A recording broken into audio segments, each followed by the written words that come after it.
to share voice recording as WhatsApp status. Hello everyone, welcome back to our channel. In today's video, I'm going to show you how you can share your voice recording as WhatsApp status. It's super simple, so let's get started. First, you need to head over to your WhatsApp, and once you're here, you can see the My Status option. You need to simply go ahead and tap on pencil-like icon located on the side of it. And from here, you can either type your status or you can add photo video as your status. But here, we are going to add voice recording. So you need to simply tap on voice option over here. Once you're here, you can simply tap on the record like icon in order to record your voice. And once you have recorded, you can see the arrow like option. You need to simply go ahead and tap on that.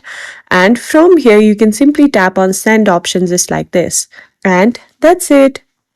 You now know how to share voice recording as your WhatsApp status.